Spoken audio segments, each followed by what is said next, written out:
बिस्मिल्लाहिर्रहमानिर्रहीम। कैसे हैं आप लोग? सब ठीक हैं? मैं शाहिद महमूद हूँ और आप देख रहे हैं शाहिद व्लॉग्स। काफ़ी अरसे बाद आज ऑनलाइन हुए हैं। एक तो छोटा सा हादसा पेश आ गया था, उसकी डिटेल भी आपके साथ शेयर करेंगे। और यहाँ पाकिस्तान में अभी हम छुट्टी पे आए हुए हैं, तो कुछ अर्सा हमें यहाँ पे रुकना और उसके बाद वापसी होगी इंशाल्लाह। तो उसके बाद जो है आज का जो टॉपिक है उस पे थोड़ा डिस्कस करेंगे कि हमारा जो आज का टॉपिक है वो ये है कि तुर्की में जो गारमेंट्स का बिजनेस है उसको कैसे करना है, मतलब उसमें क्या क्या अपॉर्चुनिटीज हैं जिसको हम अवेल कर सकते हैं और किस तरीके से उस बिजनेस में हम अच्छा खासा प्रॉफिट कमा सकते हैं। क्योंकि मुझे 2 साल हो गए हैं मैं इसी गारमेंट्स के बिजनेस के सिलसिले में मतलब ऑलरेडी इसमें इन्वॉल्व हूँ, तो मेरे पास वो जो एक्सपीरियंस है वो मैं आज आप लोगों के साथ शेयर करूंगा। तो वीडियो को स्टार्ट करते हैं।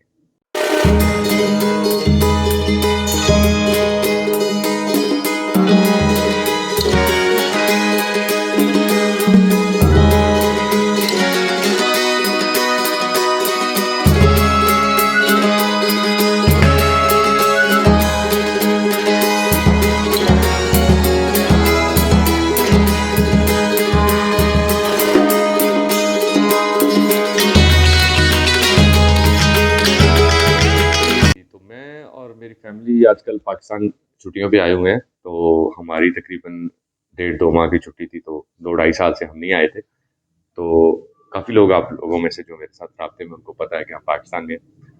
तो हुआ ये कि हमारे साथ मतलब मसला ये बना कि स्ट्रीट क्राइम पाकिस्तान में काफ़ी बढ़ गया। ये तो मैंने आने के बाद मुझे पता चला, पहले मैं सुनता था लेकिन मेरे साथ हुआ कि जो है गन पॉइंट के ऊपर 2 लड़के आए और हम फैमिली थे, खाना खा के बाहर होटल से रात को खाना शाना खा के हम वापस आए। तो बच्चे अंदर सारे हमने घर पे चले गए, मैं और मेरे एक दोस्त थे, उन्हीं के घर में हम आए हुए थे। तो वहाँ पे मतलब अभी हम बाहर खड़े हैं, मतलब बातें कर रहे हैं, तो 2 लड़के आए, उन्होंने गन पॉइंट पे मोबाइल मुझसे लिया। वो मेरे दोस्त तो खैर अग्रेसिव हो गए, लेकिन मैंने मतलब उस जब वो मुझे शूट करने लगा तो आई जस्ट आस्क हिम कि why you are just gonna shoot me, जो तुम्हें चाहिए वो मैं दे रहा हूँ। तो खैर मैंने उसको दे दिया, मोबाइल भी दे दिया, वॉलेट भी ले लिया उसने, सारे कार्ड्स वगैरह ईच एंड एवरीथिंग मेरी उसमें थे और लेके वो चले गए। लेकिन वो अल्लाह पाक का इतना एहसान है कि अल्लाह का शुक्र है कि जी आज तीसरे दिन वो ट्रैक भी हो गए और वो भी मुझे खुद ही करना पड़ा क्योंकि मेरा काम था ट्रैकिंग का। तो ये है कि 1-2 सॉफ्टवेयर्स उसमें जो मेरे इंस्टॉल थे, जीपीएस सिस्टम हमारे सेटअप थे, तो उसकी वजह से वो सिम्स निकालने के बाद भी इंटरनेट ना होने के बावजूद वो जो है ना उसकी ट्रैकिंग हुई। और अल्लाह का शुक्र है कि वो बंदे भी पकड़े गए हैं और एफआईआर वगैरह जो, लेकिन पुलिस ने इसमें हमारे साथ बहुत बहुत ज्यादा कोऑपरेट किया। मतलब जैसे ही हमें कोई इन्फॉर्मेशन मिलती थी हम उनको कॉल करते, वो विद इन मिनट्स हमारे पास पहुंचते थे कि जी ये मसला रिजॉल्व किया जाए, और उन्होंने किया अल्हम्दुलिल्लाह। खैर ये तो थी थोड़ी सी सिचुएशन हिस्ट्री। तो बात ये थी कि तुर्की में मैं तकरीबन 2 साल से ऑलरेडी एक ग्रुप के साथ, आप लोगों को मैं ऑलरेडी बता चुका हूँ अपनी पहली वीडियोस में कि मेरा जो काम है वो क्या है। मैं तुर्की में किस किस्म का बिजनेस को, मतलब कौन से बिजनेस को स्टैब्लिश करने में 2 साल मेरे लगे हैं, और जो मैं उसको चला रहा हूँ वो है गारमेंट्स का बिजनेस। तुर्की में बहुत प्रॉफिटेबल है। उसकी वजह क्या है? उसकी वजह यह है कि the quality they are making in the field of garments is quite comparatively, मतलब आप समझ लो कि quite better, best in the world as compare to the original ones. या हम दूसरे सेंस में ये कह सकते हैं कि ये आइडेंटिकल टू ओरिजिनल ब्रांड्स, इनकी क्वालिटी जो है ना फैब्रिक की, वो यहाँ पे पाई जाती है। अब तुर्की में जो इस्तांबुल है, इस्तांबुल में कुछ एरियाज हैं जहाँ पे मतलब ज्यादातर लोग, मतलब वैसे तो नॉर्मली हर एरिया में फैक्ट्रीज हैं जो कि मैन्युफैक्चर कर रही हैं, कोई ट्रैक सूट्स मैन्युफैक्चर कर रहे हैं, कोई टी शर्ट्स मैन्युफैक्चर कर रहे हैं, कोई पैंट्स कर रहे हैं, मतलब डिफरेंट डिपार्टमेंट्स हैं। लेकिन जो मार्केट की बात है, मैं उस मार्केट के हवाले से आपको बताऊंगा कि अगर आप में से कुछ दोस्त यहाँ पे आए हों या आने का प्लान हो उनका, तो मैं उनसे रिकमेंड करूंगा कि पहले तो वो अक्सराय के साथ जो है ना वो काफ़ी बड़ी मार्केट है होलसेल की रिगार्डिंग फैब्रिक्स प्रोडक्ट्स उसमें, लेकिन क्वालिटी वाइज वो मतलब आप समझ लें कि मीडियम टू लो लेवल की क्वालिटी होगी, क्योंकि जाहिर बात है कि वो उसमें वहाँ पे जो आपको मिलेगा ना कपड़े की क्वालिटी, वो इतनी बेस्ट नहीं होगी, नॉर्मल होगी, जो मेरा एक्सपीरियंस है। मुझे हो सकता है कुछ इक्का दुक्का मतलब रिटेलर्स या डीलर्स के पास बेस्ट क्वालिटी हो, लेकिन नॉर्मली मैं बता रहा हूँ कि यूजुअली वहाँ पे मतलब आपकी जो क्वालिटी है कपड़े की, वो बड़ी नॉर्मल मिलती है और नॉमिनल प्राइसेज़ में, बहुत ज़्यादा कम प्राइसेज़ में होलसेल पे आप माल भी अगर उठाएँ, तो वहाँ पे मेरे पास तकरीबन कोई 8 से 10 लोग अब तक मुझे मिल चुके हैं, जो कि वहाँ पे तुर्की में स्टे कर रहे हैं सिर्फ़ इस तरीके से कि पाकि उनके अपने नेटिव कंट्रीज़ में उनकी अपनी आउटलेट्स हैं और यहाँ से वो माल परचेज़ करते हैं और उनको बिल्टी करवा देते हैं अपने कंट्री में, वहाँ पे उनका वो आउटलेट्स के ऊपर सेल होता है और उसमें काफ़ी अच्छा प्रॉफ़िट उनको मिल जाता है। तो ये एक बड़ा अच्छा मतलब तरीकाकार है और मुझे बड़ा मतलब अच्छा लगा कि ये लोग मतलब इस तरीके से काम भी कर रहे हैं। दूसरी जो मेन मार्केट है जिनमें आप समझ लें कि जी ब्रांड्स की जो हाई लेवल की प्रीमियम ग्रेड कॉपीज़ हैं, जो मिलती हैं वो है मेर्तर। मेर्तर आ जाता है ये यूरोपियन साइड पे। तो अगर आप मतलब मेट्रो के स्टेशंस के हिसाब से हम देखूँ तो ये तकरीबन यानी बोस्ना से तकरीबन 3 से 4 स्टॉप मतलब एशियन साइड पे है, ठीक है? और मैं जैसे ईस्टर्न यूरोप में रह रहा था तो मुझसे तकरीबन 7 से 8 स्टॉप या 9 स्टॉप का डिफरेंस था मेर्तर का। मेर्तर बहुत बड़ी मार्केट है। वहाँ पे टोटल ब्रांड्स की हाई ग्रेड कॉपीज़ मतलब मिलती हैं और उनकी quality is totally identical to original one.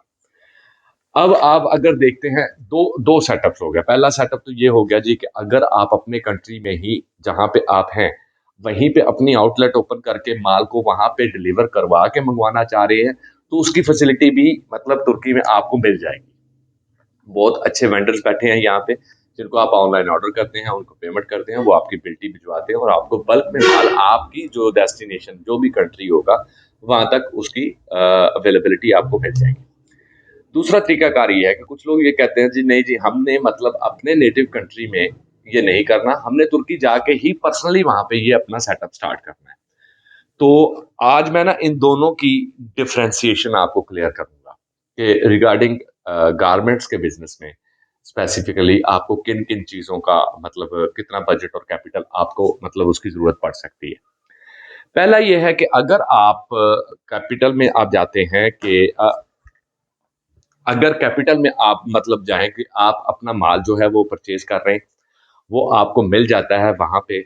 मिसाल के तौर पे अ, वहाँ पे मतलब जो वेंडर्स हैं वो आपको माल जो प्रोवाइड कर रहे हैं, अब ओरिजिनल ब्रांड की कॉपी अगर $300 की है तो राउंड अबाउट आपको 15 टू $20 यहाँ पे मिलेगी।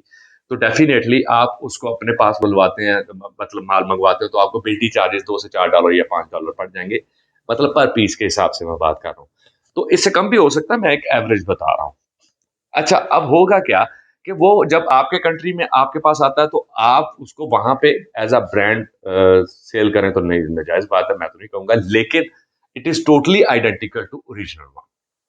उसमें आपको बिज़नेस अच्छा मिल सकता है। दूसरा अगर आप यहाँ पे आते हैं, मिसाल के तौर पे तुर्की में आप कहते हैं जी कि नहीं मैंने अपनी आउटलेट भी वहीं पे बनानी है और परचेज़िंग भी वहीं से करनी है, तो फिर आपके लिए चांसेस ज़्यादा है प्रॉफिटेबिलिटी के।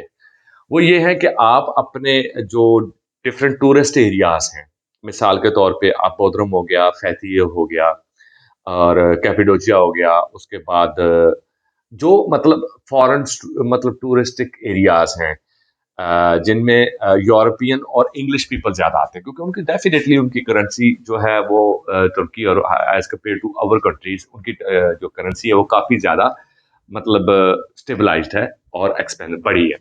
उसमें ये होता है कि आपको प्रॉफिट रेशो ज़्यादा मिल जाती है। जैसे मैं जिन एरियाज़ में मैं काम कर चुका हूँ या जिनमें मैंने अपना अभी तक मेरा एक्सपीरियंस हुआ है, तो वहाँ पे टोटल रेट्स जितनी भी चीज़ों के हैं, वो पाउंड्स में हैं। अब डेफ़िनेटली आप पे तो लिराज़ में कर रहे हैं और कई ऐसी कंपनीज़ हैं सॉरी रिटेलर्स हैं जो कि अपना उसमें बेहतर से वहाँ पे आपको डॉलर्स में पे करके तुर्की में रहते हुए भी डॉलर्स में पे करके आपको माल उठाना पड़ता है क्योंकि वो क्वालिटी इस लेवल की है। तो उसी के हिसाब से आप जब आते हैं अपना जिस एरिया में आपने बिज़नेस किया है, वहाँ पे आप उसके अकॉर्डिंगली मतलब ये नॉर्मली आपको प्रॉफिटेबिलिटी 70 टू 80% जो है ना आपको प्रॉफिट रेशो यहाँ पे मिलती है तमाम आइटम्स में जो वहाँ पे आप परचेज़ करते हैं। फिर सेकंड ऑप्शन आ जाता है कि अगर आप उससे भी बड़ा सेटअप करना चाह रहे हैं कि आप मैन्युफैक्चरिंग में जाना चाह रहे हैं, तो रॉ मटेरियल भी वहाँ पे मौजूद है और अनकरा में भी है, इज़मिर में भी है। इज़मिर में तो ख़ैर बहुत ज़्यादा सेटअप है अच्छा और आपको रॉ मटेरियल भी मिल जाता है, उसमें उसमें कॉस्ट आपकी बहुत कम हो जाती है, आप अपनी मैन्युफैक्चरिंग स्टार्ट कर सकते हैं, अपनी टीम हायर कर सकते हैं। So it's a big domain कि आप जितना इसमें इन्वेस्ट करना चाहें वो कर सकते हैं। तो कंपनी रजिस्ट्रेशन का प्रोसेस तो ऑलरेडी मैं आपको पिछली वीडियोस में बता चुका हूँ कि अगर आपने ये करना तो डेफिनेटली वो तो एक सेपरेट इशू है, वो एज इट इज चलेगा, वो सबके लिए स्टैंडर्ड सेम है। ये है कि बिजनेस जब आपने गारमेंट्स का करना है तो उसमें आपको क्या क्या चीजें मतलब फैसिलिटीज मिलेंगी और क्या क्या प्रॉफिटेबिलिटी उसमें आ जाती है। ये वो डिटेल्स थी जो मैं आपके साथ शेयर करना चाहता था आज की वीडियो में, कि अगर आप करना चाह रहे हैं उसमें बिजनेस, तो गारमेंट्स इस तरीके से है जैसे चाइना ने टेक्नोलॉजी में मोनोपोलाइज कर लिया पूरी वर्ल्ड में, कि जी हम मतलब हर चीज की कॉपी बड़ी अच्छे तरीके से तैयार करते हैं। अब मतलब टाइम ये आ गया कि बहुत बड़े बड़े ब्रांड्स ने अपनी जो है वो मैन्युफैक्चरिंग चाइना में लगा दी, एप्पल तक वहां से मैन्युफैक्चर कर रहा है, असेंबल वहीं से करवा रहा है। तो इसी तरीके से जो तुर्की है, इसमें सबसे ज्यादा जो है ना वो गारमेंट्स का इनकी मोनोपोलाइजेशन है, इनकी मार्केट में इनकी वर्थ है, और पूरी वर्ल्ड में इनका जो है कपड़े की जो क्वालिटी है उसकी डिमांड भी है, और उसको लोग लेना पसंद भी करते हैं।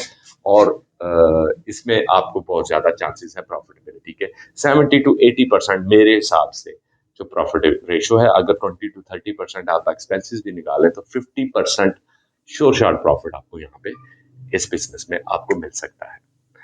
तो ये वो डिटेल थी जो मैं आप लोगों के साथ शेयर करना चाहता था आज की वीडियो में। और अपना और इस चैनल का ख्याल रखिएगा, दुआ में याद रखिएगा। अल्लाह हाफिज।